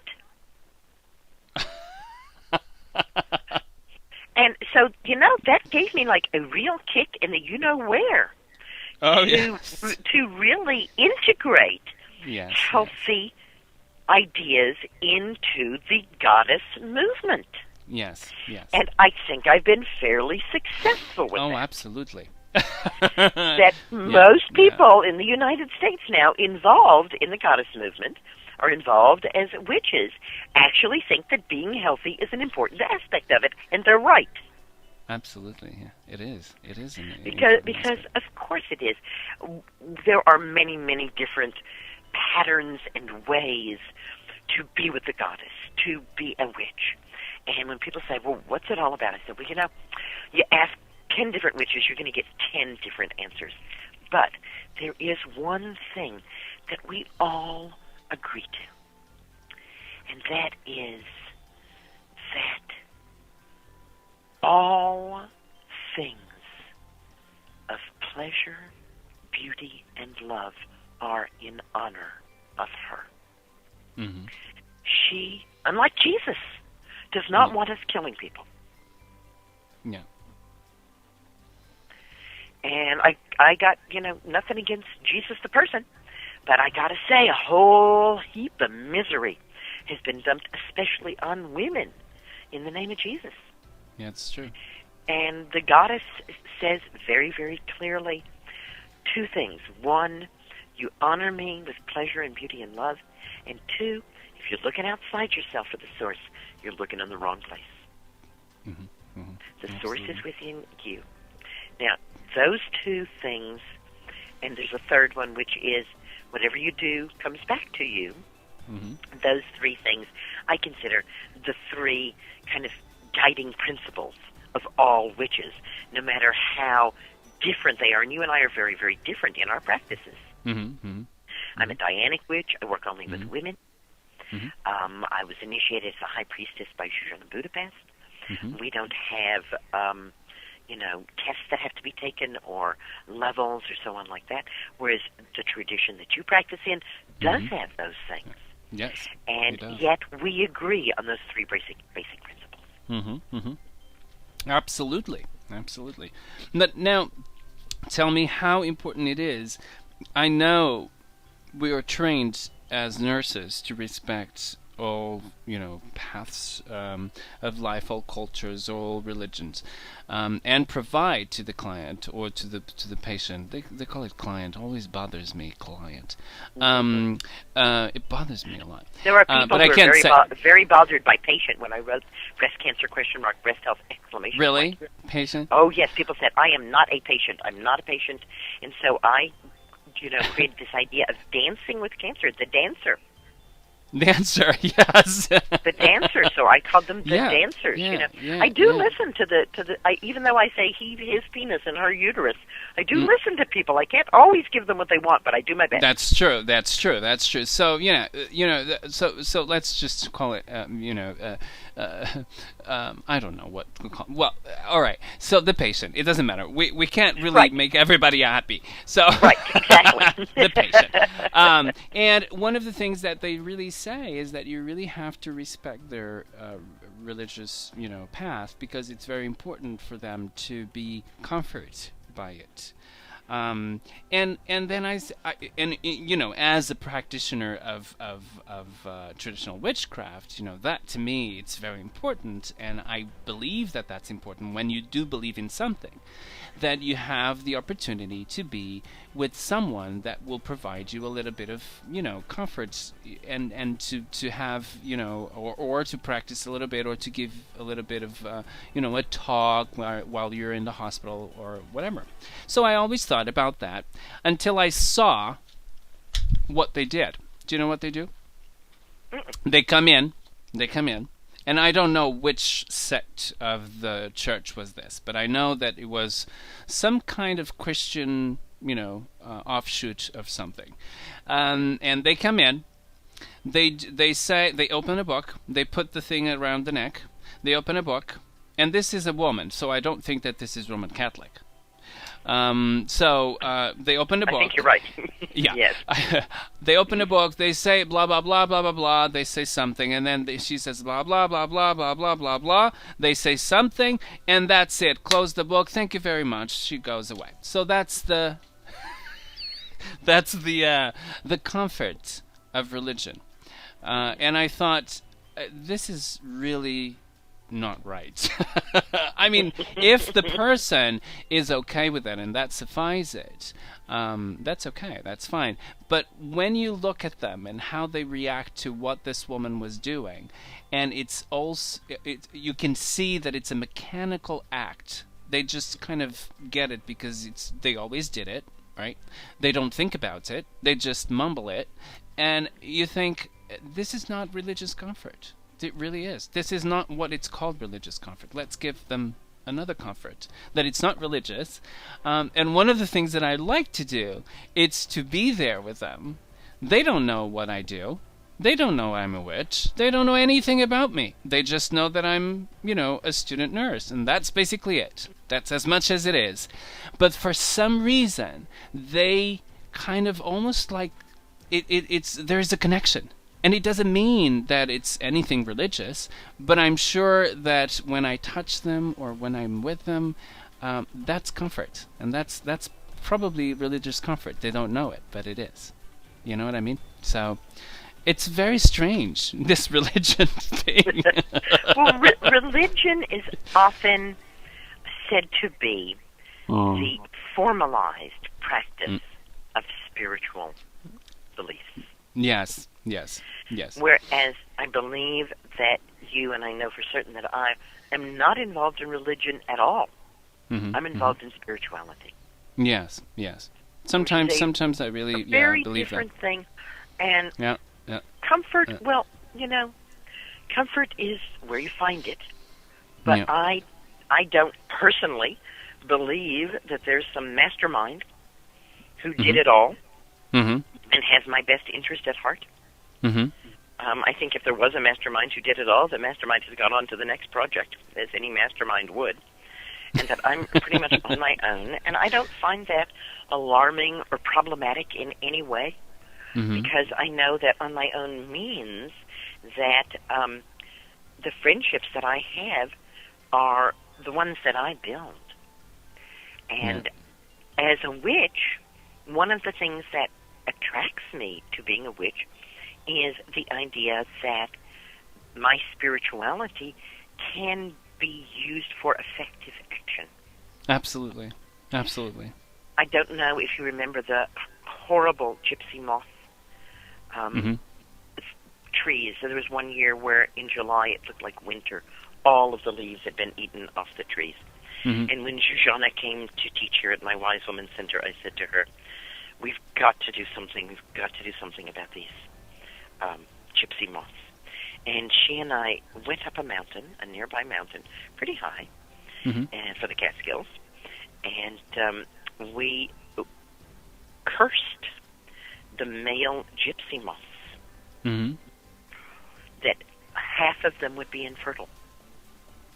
And from that year on, the number of gypsy moths went down and down and down and down. Oh, That's wonderful. spirituality to me. Yeah. And Shoshana is very, very clear that as a witch, we need to know how to curse as well as how to cure. Absolutely. And I know that there are people who go, oh, no, I would never curse anything. Not me, Susanna. Not me. I Susan, say, not well, me. so long as you remember that what you put out, you get back. Yes. But one of my favorite curses, and it's worked so effectively so many times, is, may the universe give you exactly what you deserve. I know one very, very similar, but with the same exact effect. Yes, and am I willing to get what I deserve? I am absolutely not only willing to get what I deserve, I know I will get what I deserve. And so I take care with what I do, knowing that I will get what I deserve.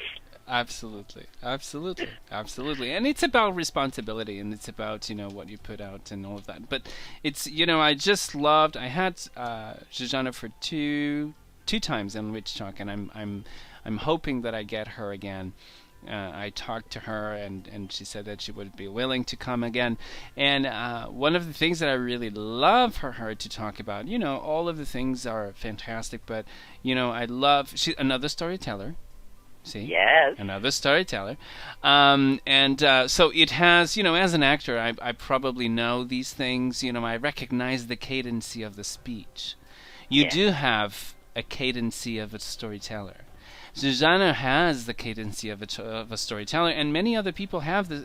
And it doesn't mean that they have anything to do with theater or anything. It's really that it's in them, and it's it's something very special that people This is something that it's born with one, oneself. So I think that this is either you can be trained as an actor, that's fine. You can't be trained as a storyteller. You either have it or you don't. And that's it. But yeah, it's true. And you do have a lot of a huge tradition in Africa, but they are picked, not trained. Huge tradition of storytelling in Africa. Yeah. They're very interesting. It's very interesting. And then, one storyteller, it's almost like the wise man or wise woman in the village. One storyteller will pick a young girl or a young boy to be with them and to watch them, but they know that they were born storytellers. You know what I mean? So it's very interesting, very interesting. So yes, one of the things that I liked for her to say and to talk about, it's the hexing. She called hexing. One time I said, well, blah blah. I was talking with her, and then I said, and then the curse, and she said, it's not a curse, it's a hex.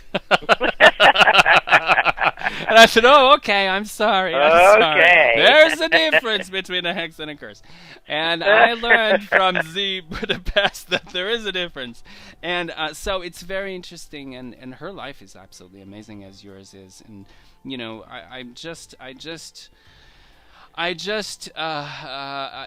sometimes I can't express to my guests, how happy I am that they exist, And, Zhejian is one of them. You are another one.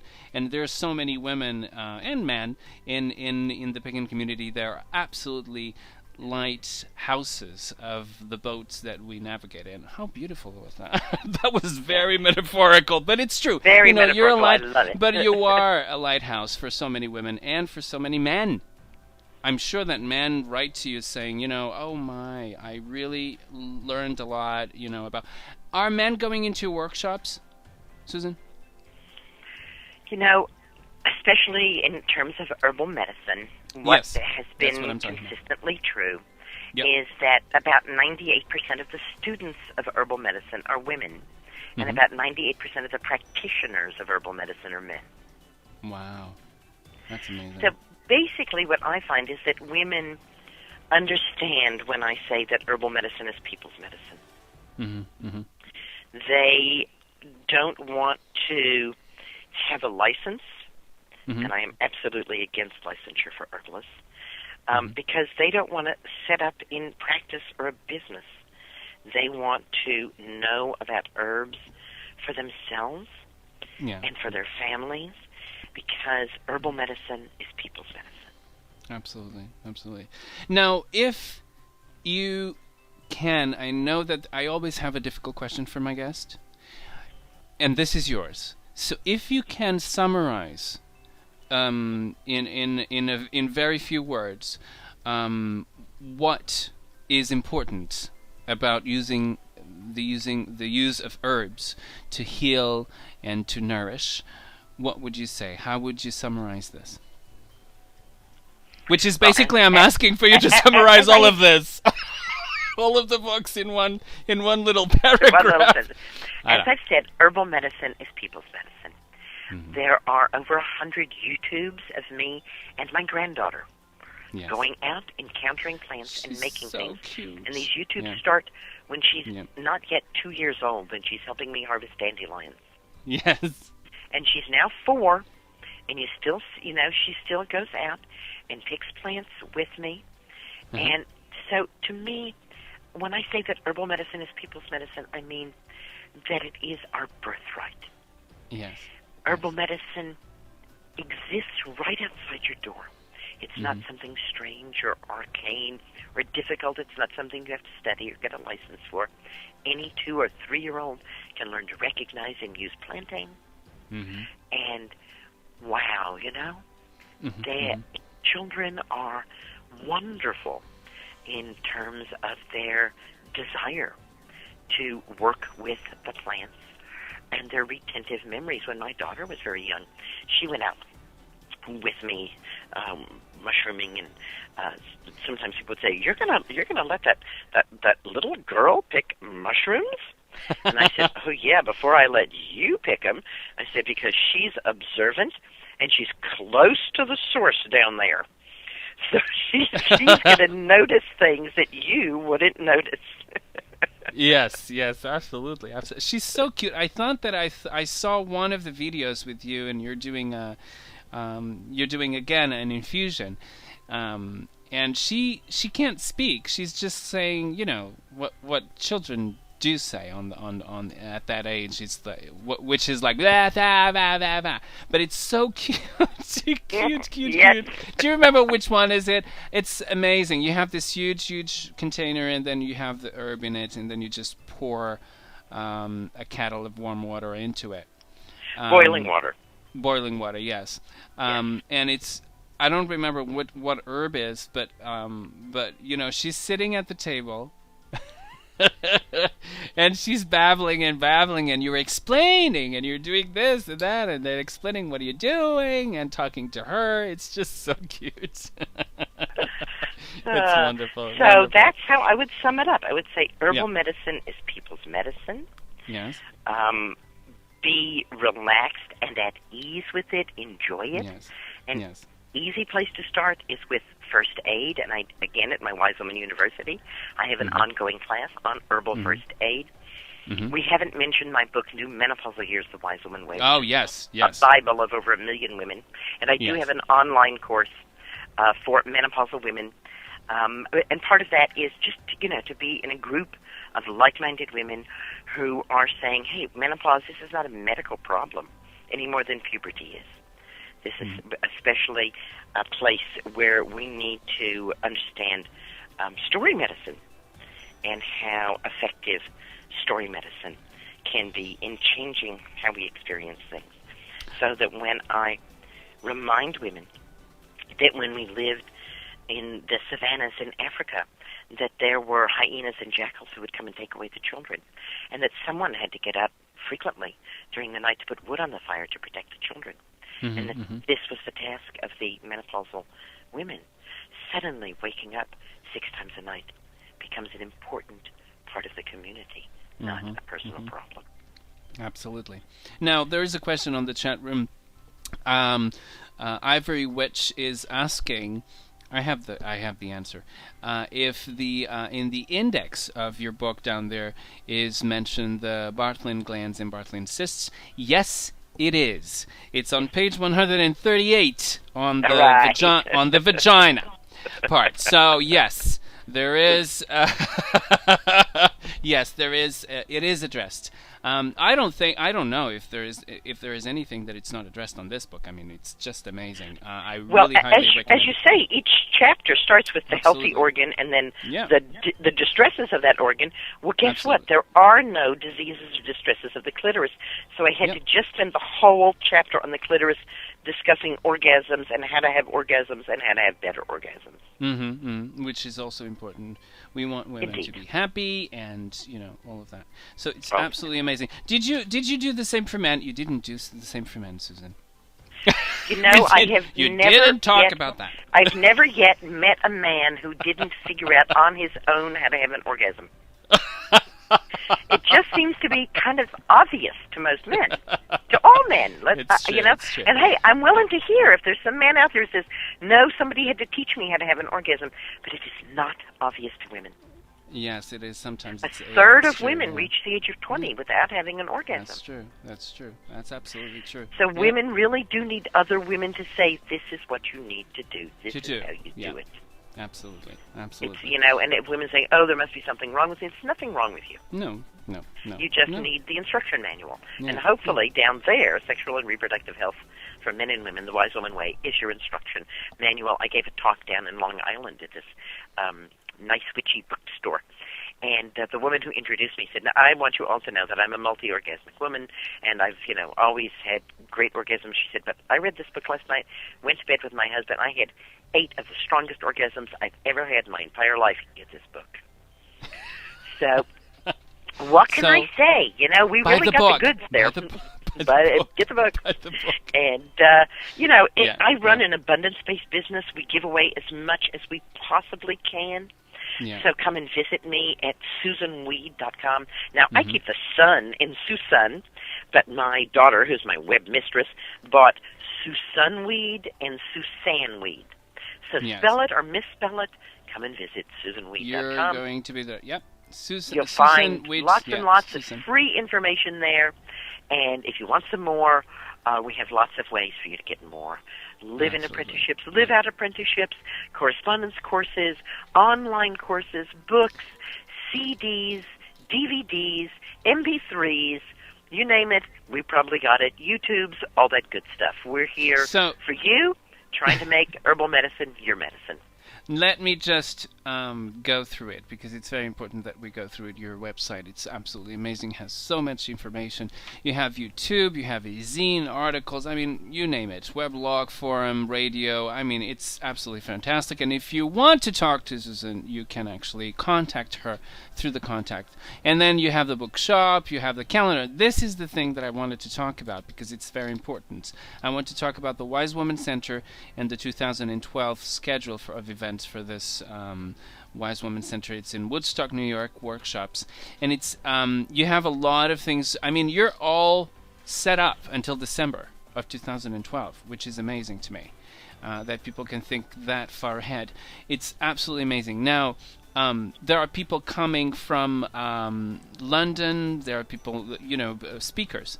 There are people doing things. You are doing some things. Some other things are done by other people, and it's absolutely amazing. Now, what are the highlights of this year, if you would talk about that very, very quickly? About what do you think that is on the highlights of this year, 2012, for the Wise Woman Center schedule of events?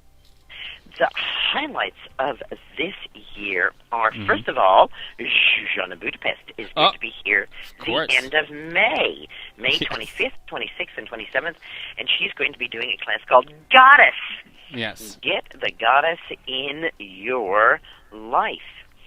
And then in July, the second week of July, the 12th, 13th, 14th, and 15th, I do my Green Witch Intensive, which is 4 days in a circle of women, and it includes a moon lodge, walks in the woods, hands-on herbal medicine. We just do everything. It's like a little tiny mini apprenticeship. And the end of July, the 27th, 28th, and 29th, I'm joined by my dear friend Marie Summerwood, and we're going to be giving a workshop called Priestess of Sacred Pleasures.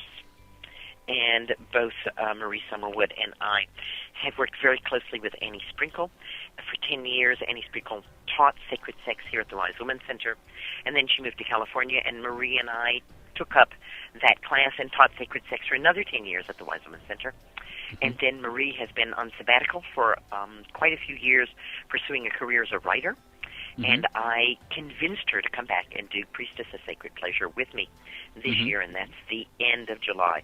Then in August, I do an actual 1-week apprenticeship, which is called the Green Goddess Week.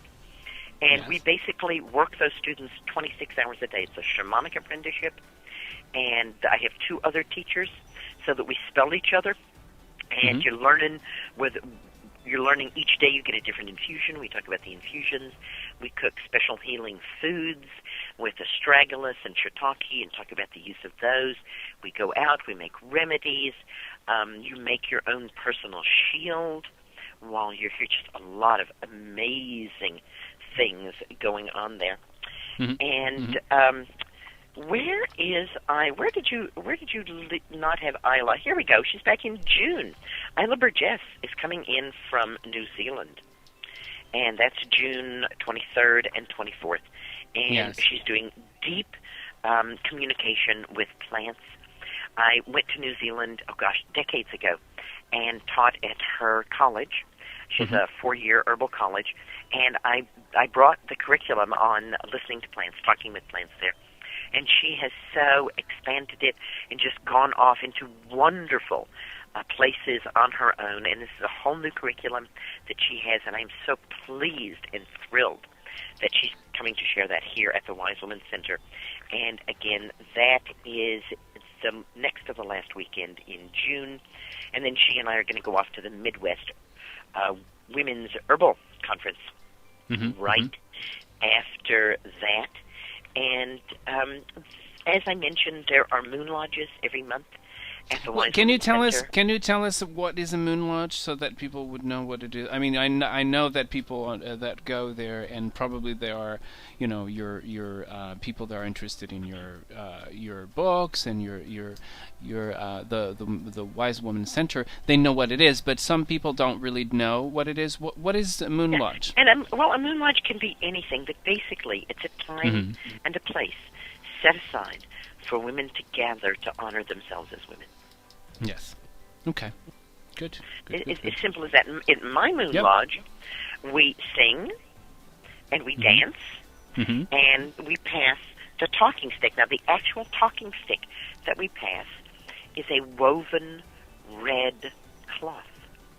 I was teaching at a Mana conference, and I was given this very lavish room at the Hilton, 2 big double beds and big bouquet of flowers. And my brother lived in that town, and my sister, as I said, was a Mana representative. So my parents said, I can't believe it, all 3 of our children in the same town.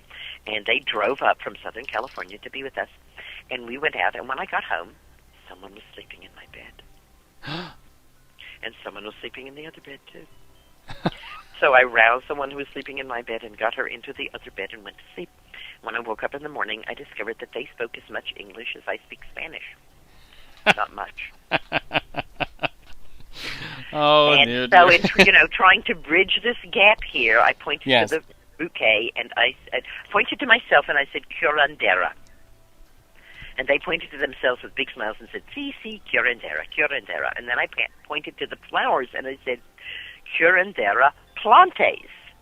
This is my very crude way of saying I'm an herbalist, right? Who knows? Maybe I said I heal plants. I really don't know. But they got it. They really did get it, right? And then the younger of them kind of wandered over and looked at the altar that I always set up right by my bed. Yes. And, it's a pretty, everything from different, little goddess figurine pulled up off the floor of the Mediterranean, blue corn, a crystal, lots of things from all over the world there. And she's looking at it and looking at me, and I said, curandera plantes bruja. Right? I know a little bit, right? Not very much, but I do know. I do know the important words. Yes. And her eyes got kind of wide, right? And the older woman is like making the sign of the cross on her body, right? But this, this younger woman looked at me and she smiled and she said, "Si, bruja." Right, and then the older woman threw up her hands and went, si, bruja. And then she proceeded to pull this woven piece out of her suitcase. And it was obviously woven on a waist loom. And it's, maybe 12 inches wide and pretty long, like maybe 5 or 6 feet long. And it's red. And if I understood her, and that the possibility of my understanding her is small, but nonetheless, I think I understood her. Either she or someone in her village wove it, and it's used during birth to help bring out babies. Wow. Someone told me it's called a cincture. Wow. And you wrap it around the belly, and then one woman stands over there and one woman stands over there with the ends crossed, and they pull. Wow. If you get into a hung-up labor situation. Yes. Yeah. And this is what we use for the talking stick at the Moon Lodge. Wow. It's amazing. And it is, and I tell the story, and I say, so from these midwives in Mexico comes this thread which we weave here. We weave the thread of the blood. She who does not bleed, the maiden. She who bleeds and does not die, the mother. And she who holds her wise blood inside, the crone. All are honored at the Moon Lodge. How beautiful, Susan. How beautiful. Absolutely amazing. Now, we were in September, right? I don't know. Well, you just asked for the highlights, and that's pretty much it. We keep the highlights to the warm months. Yes. I'm going to be going up to Toronto and teaching for a pediatric naturopathic group up there in October. And there's a Moon Lodge in October and classes, and also work-learn days where you come and work with us for 4 hours, and then I give a little 2-hour class. And we call it even, and also work exchange weekend where you work really long with us, and then I pay you for your work, and that can be in, if you want to stay over, we'll pay you with food and lodging, and then the same thing in November. We just have work exchange weekends, The weather starts to close in and get colder here in the Catskills. And I'd like to offer at least as many free opportunities to come to the Wise Woman Center as I offer for pay opportunities to come. Yes. Again, I run an abundance-based business. Hey, like everybody else, they're not going to accept nettle when it comes time to pay my electricity bill. Of course. So I had to have some of the coin of the realm. Yes. And we try to keep it as moderate and as reasonable as possible. Absolutely. Because we want herbal medicine to be people's medicine. We want it to be your first thought when something happens is what herb to use. Now, I want to talk about, and this is the last thing that we're going to talk about because we have to wrap up. 1 hour, huh, Susan? You said 1 hour. 1 hour is way over an hour. Right, hey, right. We're having such a good time here, and hopefully our viewers and listeners are having a good time absolutely, too. Absolutely. I just wanted to talk about all of the things that you have on your website. I mean, this is, if you go, and there's this very beautiful article. If people don't really know what it is, it was written by Susan, and it's called Spirit and Practice of the Wise Woman Tradition. If you don't know what it is, Susun Weed will just explain to you in this text, and then after that, you will have all the books that Susan wrote. You have Childbearing Year, you have Healing Wise, you have the new Menopausal Years of Wise Woman Way, you have the Breast Cancer, Breast Health, and then you have the CDs, which I think that, and the DVDs. I think that we have to talk about those. Which to the Wise DVD video, it's wonderful, and it's here. You can actually buy it on the website, and then again, it's www.sunsunweed.com, and that's SUSUN Weed, WEED.com. And then you have the Susun Weeds It's Time, which is a CD. It's the 25th anniversary celebration CD of the Wise Woman Center. It's the Goddess Chant CD. It's beautiful. It's time to be the goddess now. Time to be the goddess now. It's time, it's time, it's time, it's time. Time to be the goddess now. I just love it. And then you have the Susun Weeds audio CD series. Which is absolutely amazing. You have the elements of herbalism harvesting, elements of herbalism dosage. You have My Allies, Mother Worth. I mean, you have so many. I mean, this is a complete series that it's just amazing. I mean, it's just amazing. Just check them out. It's absolutely wonderful. They're not expensive at all. I mean, this is amazing, and you really have a lot to learn from Susan, and I hope that you keep your promise, Susan, and you're going to publish those 10 books that you promised us that you would. Okay, I'm doing my best. Okay. I'm working on a companion volume to Healing Wise called Healing Well. Oh, good. This is what I wanted to actually ask you, is that what is next? What is next? That's pretty much what I'm hoping to do next. Okay. Although I will tell you that 3 years ago I had that book almost done. And a very dear friend said, you have to write down there. And I said, I've just been collecting information. I haven't really started. And she said, you have to stop what you're doing and do down there right now. Absolutely. And I did. Absolutely. Because the goddess comes in many guises. Absolutely. And when I hear the voice of the goddess, I say, okay. I'm not going to... Yes. Right? Why resist? Absolutely. The voice of the goddess is saying, stop what you're doing and do this. I'm going to stop what I'm doing and do that. Yes. And so here we have my blue book down there, Sexual and Reproductive Health for Men and Women, the Wise Woman Way. And as you say, lots of DVDs, CDs, MP3s. Yes. I even have audio tapes for those who still have tape recorders. I'm happy to I have a nice duplicator. I'm happy to duplicate tapes for you. And, if you take a correspondence course with me, they're very reasonable. And again, there's no termination time. Some people involve themselves in their correspondence course for 10 years, and that's fine. You get, with your correspondence course, 3 hours of talk time with me. You get a list of books, and you get to choose from those books the books you would like for your course. And you get a list of all these audiovisual materials, and you get to choose from those audiovisual materials within a limited frame those that you would like to accompany your course. Absolutely. It's amazing. And, there's so many... Oh, the other thing that I wanted to tell people about... where is it? What do I have? Oh, okay. Wise Woman Radio. It's another thing. you do have Wise Woman Radio, right? This is Well, just, actually, this is, Susan, you're just, you're touching in so many areas that I'm just flabbergasted right now. Yes, I actually have several radio shows. Okay. And the one that See? you're talking about is my weekly interview show for Yes. Pat Lynch's Women's Radio. And Yes. Women's Radio is an active online radio station. You go to Women's Radio, you'll find my show and a whole bunch of other shows there as well. And because we all are sophisticated computer users now, we know that the really important thing when you're using a computer is backup. So we bought Wise Woman Radio, which is just a website name, and it's an archive of all of the interviews I've done. Yes. Oh, that's So great. that's not That's an great. actual radio station. It's an archive. It's an And then archive, I have okay. and then I have a weekly show on Women's Radio, which is run Okay. by Pat Lynch. Okay. So that's what I was thinking.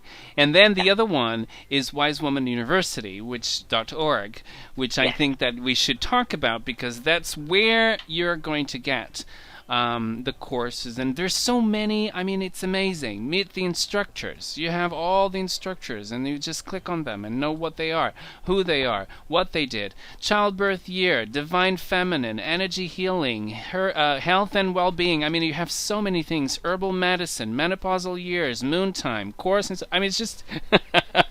You have, it's the whole, this is not just a university. This is a whole, a whole campus of universities together about women, and it's just an amazing thing, and it's really, really wonderful. So just, again, go to the website and check it out. It's absolutely amazing. Wise Woman University, and it's exactly that altogether, wisewomanuniversity.org. So these are the things that I didn't want it to let go without, talking about them, because I think that it's very, very important for us to touch on all of them. Now, very, very quickly, because we have to go, what is the, can you define for us, very quickly, what is the Wise Woman tradition? The Wise Woman tradition nourishes the wholeness of the unique individual. Mm-hmm. The Wise Woman tradition helps us to understand that we're already perfect exactly as we are, and that through nourishment we can become more perfect if that's what we want. Nourishment I conceive of as a three-legged stool. It is obviously what we put in our mouths, but it is also the nourishment of story, which is a nourishment that all human beings need, and that is unfortunately lacking in our culture. Instead of story, we wind up with television, which is not a reasonable substitute.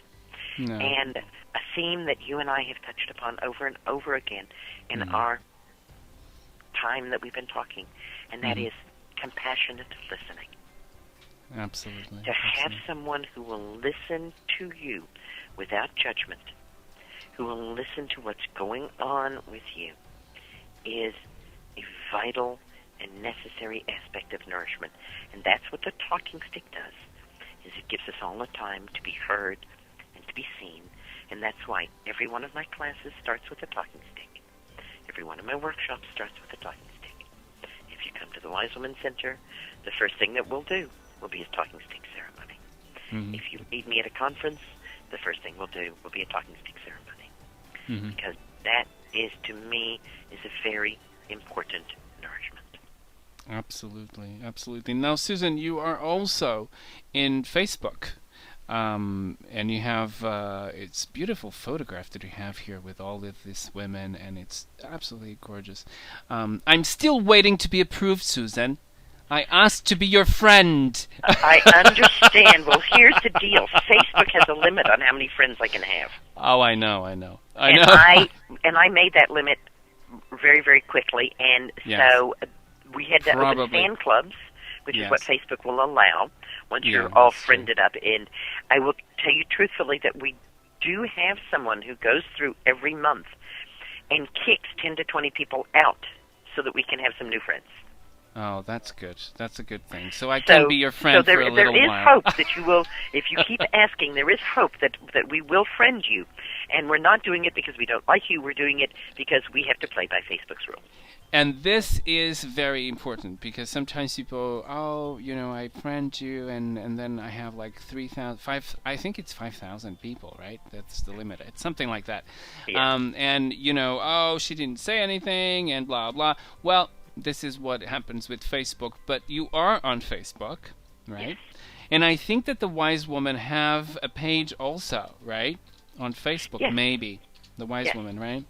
Yeah. And it's very, very good. The Wise Woman's Festival has also a page here.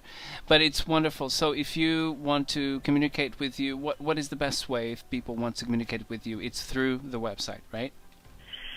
The best way to communicate with me is through Dreamtime. Mm-hmm. Okay. I get a lot more work done when I'm out of my body than when I'm in it. Yes. Because I can go faster, mm-hmm. and I can give you the information without the intervention of time. Mm-hmm. Which is good. So I light a pink candle every evening and let it burn for 5 minutes before I go to sleep.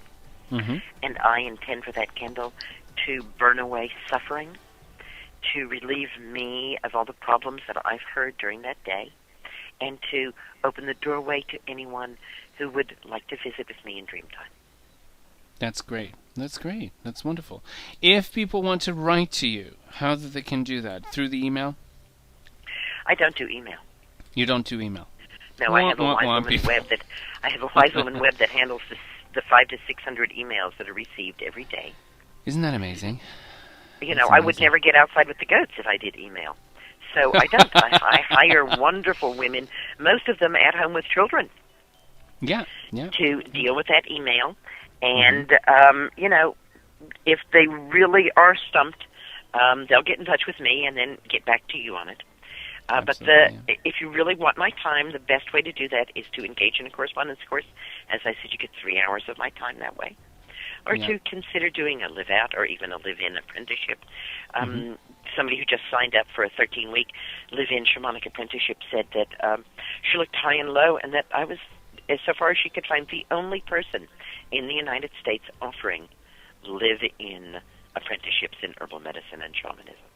That's amazing. Absolutely amazing. Ladies and gentlemen, Susun Weed, author of many, many books, but the 3 that we talked about was down there, Healing Wise and Childbearing Year. She has CDs, DVDs. Just please visit her website and engage in one of her workshops and online courses. So it's absolutely amazing. Go to the Wise Woman Center and delight yourself with these fantastic and empowering workshops, and it's absolutely amazing. Thank you so much, Susun, to be here with us and to give us your little pearls of wisdom about healing and about women and about all of this beautiful things that you do and talk about. Thank you for providing the string to string these pearls on so that they make a beautiful necklace. Great blessings, everybody. Thank you. Susun, don't go anywhere, because I'm going to talk to you, okay? Right. I'm just going to finish the show, and I'll be right with you, okay? Okay, I'm right here. All right. Thank you so much. Bye-bye. Bye. So that's it, everyone. This was Witch Talk, and next week we'll be back with more Witch Talk for you. Until then, have a wonderful, wonderful week. Bye-bye.